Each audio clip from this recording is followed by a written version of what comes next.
Kalau kelak saya jadi gubernur Jawa Barat, maka akan saya siapkan Jumat dan Sabtu. Jumat gedung sate akan kita buka untuk rakyat. Jangan lupa like, comment, and subscribe.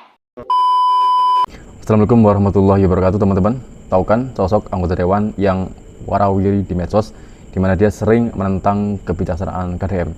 Sekarang dia kembali membuat sebuah gebrakan di mana dia ingin Jabar itu melakukan pemekaran dan memecah menjadi 5 provinsi. Lalu apa sih keinginan beliau? Apakah dia ingin menjadi seorang gubernur? Ya mungkin biasa saja. Dan seandainya dia benar-benar menjadi gubernur, kira-kira apa ya sebutan yang kira-kira menyaingi KDM sebagai Bapak Aing? Apa mungkin Bapak Ingsun? Seperti apa sih ya video tentang Mang Wonosurono yang begitu viral, yang ingin memecah Provinsi Jabar menjadi 5. Kalau bisa jadi satu, tapi dia jadi gubernur mungkin ya. Dan ini videonya, teman-teman. Kalau kelak saya jadi gubernur Jawa Barat, maka akan saya siapkan Jumat dan Sabtu. Jumat gedung sate akan kita buka untuk rakyat. Oh, percaya Pak, 990% Pak, saya percaya walaupun saya bukan warga Jawa Barat. Apalagi warga Jawa Barat, kalau Bapak sampai jadi gubernur, gedung sate Pak, bakalan kebanjiran. Bapak belum jadi gubernur saja, penjual sate sudah banjir Pak. Apalagi sate Madura Pak, aduh. Perai kiamat Pak, nggak jualan. Juli. Duitnya kudu proses, lelang dikit. Nah, di sinilah Pak Ono bedanya Bapak sama Pak KDM. Kalau Bapak menjawabnya ini butuh proses. Kalau Pak KDM langsung mengambil tindakan. Disitulah bedanya Pak. Dewan yang sibuknya nggak tahu ngapain, jangan duduk manis aja gitu ya. Ada Bapak Dewan ya. Ya sudahlah Pak, pokoknya Bapak semangat terus, berniat terus untuk menjadi gubernur Jawa Barat. Semoga Bapak nanti di 2029 Bapak nggak jadi lagi. Jadi ada kerja gubernur 5 tahun, ada juga kerja tahunan. Nah, sehingga ini perjuangan kita semua. Siap, Ya kan? siap. Terima banyak Pak Ketua, Pak Ono, Wakil Ketua DPRD yang hadir pada kesempatan ini. Ini ada momen penting bagi kami, bagi Pondok Pesantren Jawa Barat. Karena pada saat ini kami seperti anak yang ditinggalkan oleh orang tuanya. Maaf Bapak Kiai, Bapak Dewan, sepengetahuan saya, yang namanya orang tua tidak selalu atau tidak selamanya memberikan bantuan terus kepada anaknya. Karena kalau setiap kemauan anak dituruti, maka itu anaknya menjadi manja. Nah, oleh karena itu, kita positive thinking saja terhadap apa yang sudah menjadi keputusan gubernur, bahwa bantuan hibah untuk pondok pesantren tahun ini itu ditangguhkan. Karena saya pikir sekarang Gubernur Jawa Barat lebih fokus kepada konten, lupa bagaimana memperhatikan pondok pesantren, di mana pondok pesantren adalah pilar utama dalam membangun Jabar istimewa.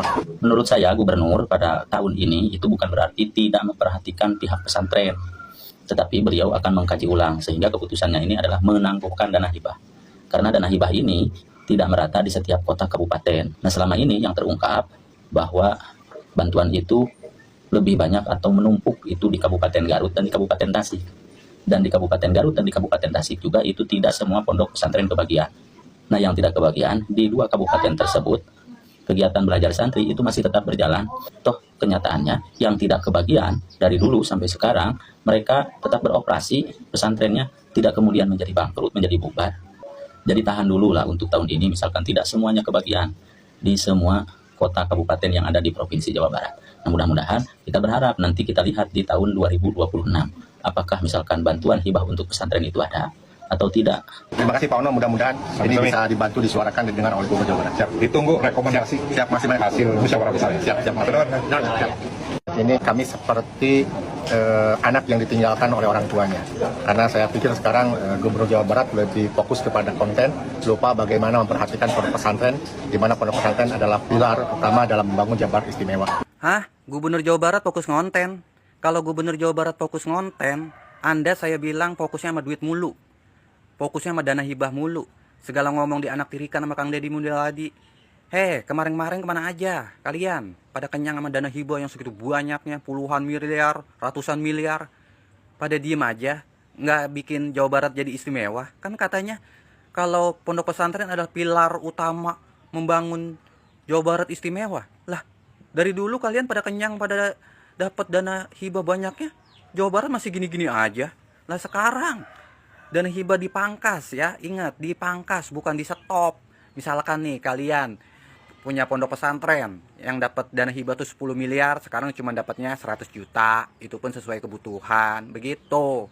Kan dulu mah kagak, yang punya yayasan atau pondok pesantren yang punya akses politik di Jawa Barat dapatnya banyak, sementara yang pondok pesantren yang kecil-kecil nih, yang kagak punya akses politik ya, dapatnya kecil, terus bahkan kagak dapet. Sekarang diadili nih sama Bapak Aing, pondok pesantrennya yang sesuai kebutuhan, jangan lu mulu, sementara infrastruktur di jalan lu pada butut, pada jelek, sementara dana hibah sampai ratusan miliar, bahkan mencapai 3 triliun. Uset, dia enak bener itu. Makanya sekarang mah jangan memprovokasi rakyat Jawa Barat soal isu agama, udah nggak mempan sekarang. Emang dulu diprovokasi soal agama kita langsung turun ke jalan, langsung demo, takbir. Kagak zamannya sekarang mah, cerdas. Terutama sebagai dipimpin oleh Kang Deddy Mulyadi Jawa Barat, kami nih rakyat Jawa Barat, gua nih sebagai warga Jawa Barat tahu semua. Oh ternyata dana hibah itu banyak yang dikirim ke Garut, ke Tasik tuh paling gede tuh. Karena apa? Di Tasik dan Garut. Karena punya akses politik, begitu. Dan gue bingungnya Mang Ono ini setiap turun ke lapangan kemarin yang ke Purwakarta memprovokasi Kades. Suruh klarifikasi, suruh ngomong, bikin gaduh. Setelah sekarang ini juga bikin gaduh lagi turun ke pondok pesantren. Harusnya tuh Mang Ono tuh ngapain di situ? Kan Mang Ono juga wakil ketua dewan DPRD Jawa Barat, harusnya bantu. Ngapain sih suruh ngomong buat memprovokasi Kang Deddy Mulyadi mulu? Seakan-akan tuh Kang Deddy Mulyadi mulu yang disalahin, apa-apa lapor Kang Deddy Mulyadi. Padahal Mang Ono juga ke situ kan sebagai anggota dewan, wakil rakyat, harus bantu dong. Jangan memprovokasi mulu nih Mang Ono nih. Bener-bener dah kemarin diem enak saya, sekarang bikin gaduh mulu Mang Ono nih. 5 provinsi mana saja? 5 provinsi baru di Jawa Barat sudah masuk ke komisi 1. Ya. Yang pertama Priangan Timur. Priangan Timur. Yang Terus kedua Bandung Raya. Bandung Raya. Yang Terus ketiga Cirebon Raya. Cirebon Raya. Yang Terus keempat Pantura. Pantura. Yang kelima Pakuan Raya. Pakuan Raya. Gubernur Pak KDM, gubernur mana berarti?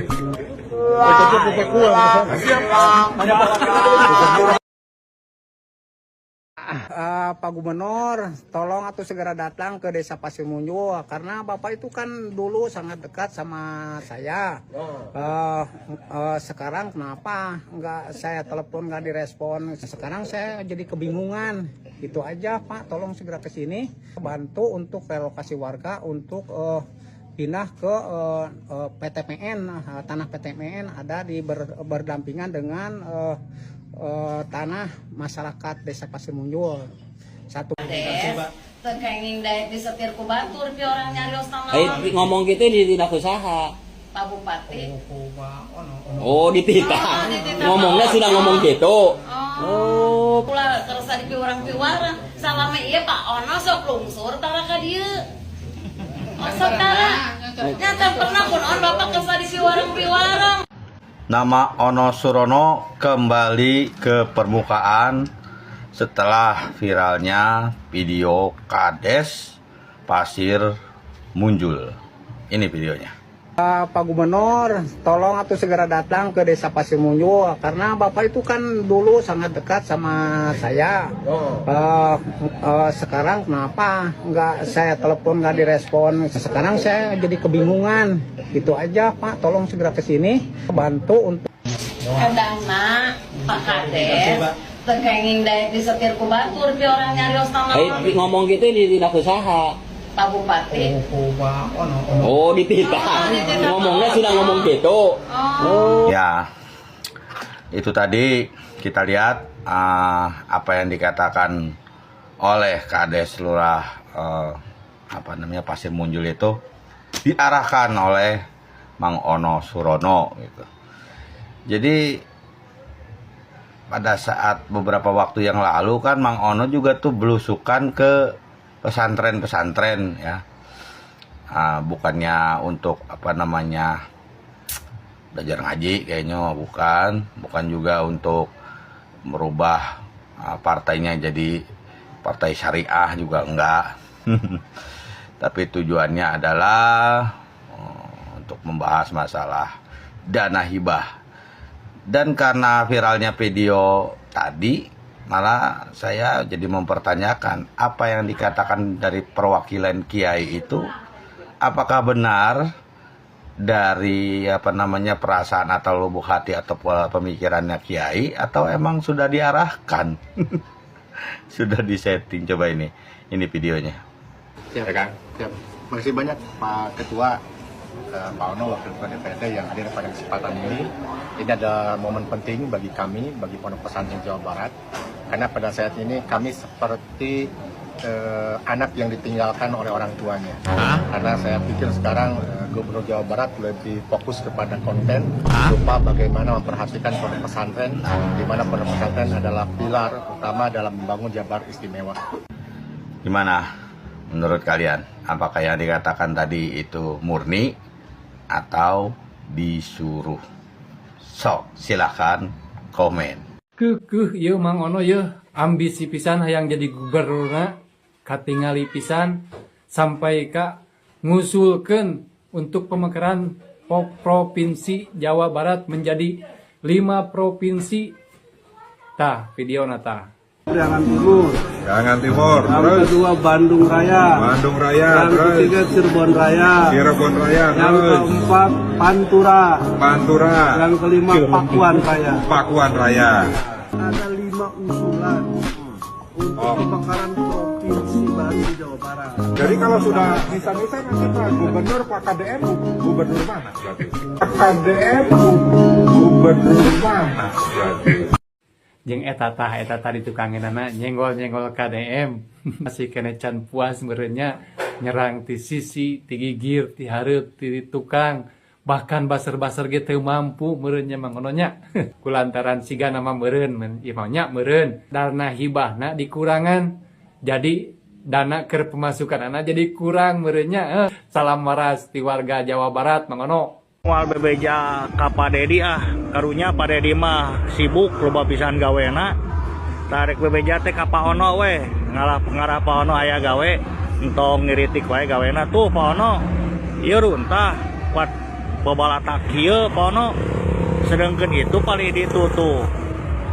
Ka eta teh kantor Dinas PUTR Kabupaten Bandung. Punten Pak Ono, kumaha ieu manawi aya solusi sakitu we Pak Ono nya. Nuhun. Itu kan apa yang dikatakan Mang Ono Surono, bahwa dia ingin Jabar itu menjadi 5 provinsi. Bayangkan ketika Mang Ono benar-benar menjadi seorang gubernur dan berdampingan dengan seorang KDM atau Deddy Mulyadi, tentu saja genderang perang akan semakin ramai ya teman-teman. Kenapa enggak? Karena seorang jabatan yang berbeda ketika Deddy Mulyadi menjadi gubernur Jawa Barat yang mempunyai kebijakan sendiri dalam mengatur wilayahnya, dia selalu ditentang dengan Ono Surono yang merupakan anggota dewan yang seharusnya menyalurkan aspirasi rakyat. Dan tentu saja aspirasi dari KDM ya yang merupakan juga didukung rakyat malah dibantah oleh Ono Surono. Jadi maksudnya apa ya? Dan ketika kebijakan Deddy Mulyadi yang benar-benar disetujui dan direstui oleh sebagian masyarakat dan bahkan disetujui oleh Menteri HAM seperti Natalus Pigai dan sebagainya ya, oleh lapisan masyarakat di luar Jawa Barat juga ditentang oleh beliau gitu ya. Ini lucu ya. Ini mungkin ya oke lah, ini kalau para militer kayaknya mungkin saya belum lihat beritanya ketika disinggung oleh Surono itu, tapi jelas yang paling viral ada tentang dana hibah dan kemudian dia ingin memecah Jawa Barat menjadi 5 provinsi. Ini benar-benar menandakan sebuah haus ya, bukan haus air mineral tapi haus kekuasaan gitu. Jadi ya bagi masyarakat tentu saja yang mengetahui gerak-gerik ya dari seorang Ono Surono ya banyak mencibir ya di setiap medsosnya, di setiap konten-konten yang menyerang Deddy Mulyadi ya. Tapi orang seperti ini kok nggak sadar ya, apakah dia memang saking hausnya kekuasaan dan saking hausnya dari dana yang seperti dana yang mengalir dari pemerintah kayak hibah misalnya, itu akhirnya diganggu oleh Deddy Mulyadi yang akhirnya dia ingin ya ikut turun tangan gitu ya, ingin turun gunung untuk mengelola gitu. Biar dana hibah itu mengalir gitu ya. Apa mungkin seperti itu ya, mungkin saja ya. Oleh karena itu ada seolah-olah ya ingin memerangi Deddy Mulyadi aja gitu ya. Karena seperti yang kita tahu bahwa dana hibah yang dikucurkan pemerintah ternyata banyak dicoret oleh Deddy Mulyadi ya. Karena dana hibah yang digunakan oleh pemimpin daerah ternyata nggak sesuai apa yang diharapkan, namanya dana hibah untuk masyarakat, tetapi untuk kepentingan mereka sendiri. Banyak bahkan ya oleh yayasan yang menerimanya itu ternyata yayasan yang mempunyai kepentingan politik ya, seperti mantan wakil gubernur ya, yang yayasannya itu bisa mendapat dana hibah 45 miliar. Bayangkan ya, jadi dana hibah yang dikucurkan pemerintah itu nggak rata gitu ya, hanya orang-orang tertentu yang terlibat di dalamnya atau orang dalam gitu ya. Tapi semoga saja ini hanya sekedar polemik politik biasa dan ya tidak benar-benar terjadi perang yang seperti perang dunia yang sekarang terjadi di Israel dan Iran. Ya menyadarilah ya masing-masing ya bahwa jabatan mereka itu untuk rakyat, jadi setiap kebijakannya pun harus untuk kepentingan rakyat, bukan kepentingan pribadi untuk mobil dinas lah dan sebagainya, padahal mereka sudah mempunyai mobil pribadi yang cukup mewah gitu loh ya. Dan ya banyak dan yang lain lah yang harus untuk kepentingan rakyat ya rakyat tentu saja, masyarakat Jabar banyak yang mencecar dan semoga Mang Ono Surono sadar gitu ya. Ya, tapi ini cukup menggelitik ya dan cukup menjadi hiburan bagi netizen bahwa ya ini semoga saja sebuah parodi politik yang cukup menghibur dan juga menambah wawasan itu loh, ada pejabat yang sedemikian yang bisa menentang pejabat yang justru membela rakyat gitu. Dan semoga saja video ini menambah ilmu pengetahuan di dunia politik bagi teman-teman. Sampai jumpa di video selanjutnya.